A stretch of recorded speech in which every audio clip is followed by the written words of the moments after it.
Bonjour à tous, donc voici ici le troisième cours de la deuxième semaine de travail à la maison. Il s'agit du cours du vendredi 27 mars pour les troisièmes 2, les troisièmes 4 et les troisièmes 6, et le cours du jeudi 26 mars pour les troisièmes 3. Dans ce cours, on va faire un premier exercice en rapport avec les notions de multiples et de diviseurs qu'on a vu le cours précédent. On va continuer un petit peu la leçon, et ensuite on fera deux exercices en rapport avec le nouveau morceau de la leçon qu'on aura écrit. Pour l'exercice ici numéro 2, du coup, on va parler de roue d'engrenage. Alors, avant de vous présenter l'exercice, il faut d'abord qu'on vous explique ce que c'est qu'un engrenage et ce que ce sont des roues d'engrenage. Donc, en général, un engrenage est un système mécanique qui est composé de deux ou de plusieurs roues dentées. Donc, nous, on va s'intéresser à deux roues dentées comme le schéma ici. Ce système d'engrenage, vous le retrouvez notamment sur les vélos et aussi sur tout ce qui est fonctionnement des montres, les montres avec les aiguilles. Donc ici, vous avez deux roues d'engrenage. Quand elles tournent l'une avec l'autre, vous voyez qu'il y a la petite qui tourne dans le sens des aiguilles d'une montre et l'autre dans l'autre sens. Elles se transmettent mutuellement le mouvement de rotation. Elles tournent mutuellement l'une avec l'autre.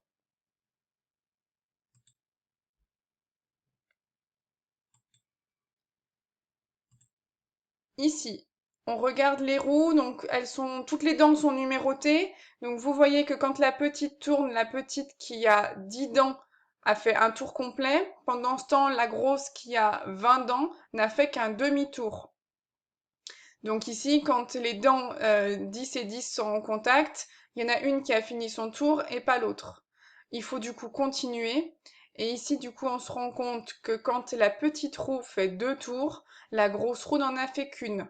Tout simplement parce que la grande roue a 2 fois plus de dents que la petite roue. On reprend par exemple cette situation avec une petite et une grande roue qui ont chacune 20 et 40 dents. Donc regardez bien ici, elles sont en position où la flèche bleue est dirigée vers le haut. La petite roue tourne, la grande aussi forcément. La petite roue a fait un tour, ça y est, alors que la grande n'a toujours pas fini. Et quand la grande a fini son tour, la petite a fait 2 tours, puisque la petite a 2 fois moins de dents que la grande. Donc ce mécanisme ici d'engrenage, on va l'appliquer à cet exercice-là. Donc ici, on vous donne une roue d'engrenage A qui possède 12 dents et qui est en contact avec une roue B qui, elle, possède 18 dents.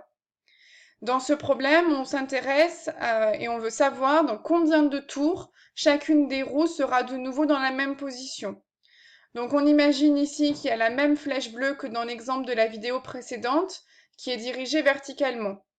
Et on aimerait bien savoir à quel moment ces deux flèches bleues reviendront sur la position verticale dirigée vers le haut. Et à ce moment-là, combien de tours aura fait la roue A et combien de tours aura fait la roue B. C'est ça ici qui nous intéresse dans cet exercice. Pour faire ça, on vous guide un petit peu dans les questions. On vous demande dans les premières questions de donner les 10 premiers multiples de 12 et de 18. De 12 et de 18 puisque la roue A a 12 dents et la roue B a 18 dents. Et une fois que vous aurez établi la liste des premiers multiples de 12 et de 18, vous pourrez répondre au problème. Faites pause pour avoir le temps de faire cet exercice.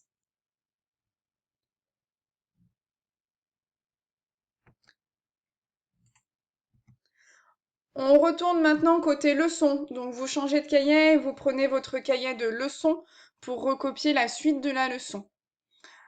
Dans cette séance ici, on va s'intéresser à faire la liste des diviseurs d'un nombre entier. Donc je vous rappelle les diviseurs d'un nombre. Par exemple, le nombre 27 a pour diviseur 9 et 3 notamment, puisque 3 fois 9, ça fait 27. Mais il n'a pas que 3 et que 9, il a également 27, puisque 27, c'est 27 fois 1. Il a également 1. Ici, finalement, on va vous donner une méthode pour trouver la liste de tous les diviseurs d'un nombre entier. Une méthode qui fait en sorte qu'on n'en oublie pas. Donc pour ça, on va le faire avec le nombre 28 en exemple, parce que c'est beaucoup plus simple à faire avec un exemple. Le nombre 28, vous pouvez l'écrire une fois 28. Donc là, vous avez déjà mis en évidence deux de ces diviseurs. Vous avez mis en évidence le diviseur 1 et le diviseur 28. On essaye avec 2, ça fonctionne. 28 divisé par 2, ça fait 14. Donc vous pouvez écrire que 28, c'est 2 fois 14. Et à ce moment-là, on a deux diviseurs supplémentaires. On essaye avec 3. Si on tape à la calculatrice 28 divisé par 3, on ne tombe pas sur un nombre entier. Donc ça veut dire que 3 n'est pas un diviseur de 28. On continue avec 4. 28 divisé par 4, ça fait 7. Donc ici, on peut écrire que 28, c'est 4 fois 7. On continue avec 5. Ici, ça ne fonctionne pas, on n'a pas un nombre entier. 25 ne divise pas 28. Au passage, on aurait pu s'en rendre compte directement puisque 28 ne finit ni par 0 ni par 5. On essaye avec 6.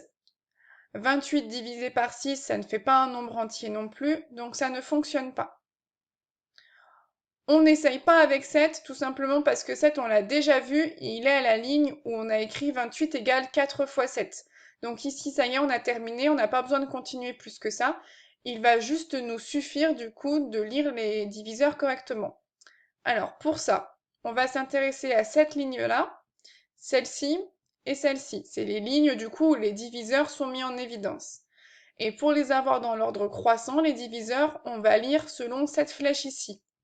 Donc finalement, les diviseurs de 28, c'est 1, 2, 4, 7, 14 et 28.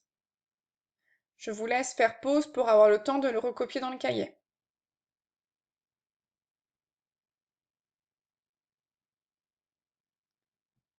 On passe maintenant à la partie exercice pour appliquer directement ce que vous venez de voir comme méthode dans la leçon. Donc vous changez de cahier, vous prenez le cahier d'exercice et voici l'exercice 3 du chapitre. L'énoncé est le suivant. Donc en première question, on s'intéresse au nombre 72. On vous demande de recopier et de compléter les égalités suivantes. Finalement, c'est les mêmes que celles que vous avez fait pour le nombre 28 en exemple dans la méthode de la leçon. Une fois que vous avez écrit toutes ces multiplications, on vous demande du coup d'écrire la liste des diviseurs de 72 en les mettant dans l'ordre croissant, donc du plus petit au plus grand. Donc ici, finalement, c'est un exercice guidé où vous reprenez la méthode de la leçon juste avec les trous. Dans la deuxième question, par contre, on ne vous guide plus. On vous demande d'écrire la liste des diviseurs dans l'ordre croissant des nombres 64, 95 et 121. Donc cette fois-ci, c'est à vous d'appliquer seul et sans aide la méthode que vous venez d'écrire dans la leçon. Faites pause pour faire l'exercice 3.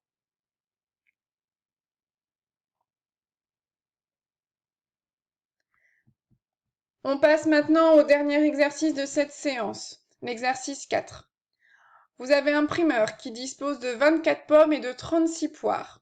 Il souhaite préparer avec ces fruits des paquets de composition identiques. Donc là, ça ressemble étrangement au problème de motivation avec l'histoire des pains au chocolat et des croissants. Dans une première question, on vous demande que s'il fait 4 paquets, quelles seront la composition des paquets, en sachant que tous les paquets sont de composition identique.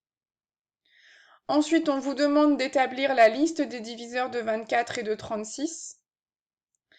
Et dans une dernière question, on vous demande combien de paquets le primeur peut-il faire au maximum?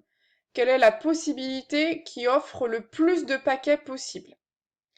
Donc je vous laisse faire ça sur vos cahiers d'exercice et j'attends vos retours pour les troisièmes 2, 4 et 6. Bon travail et bon courage à tous!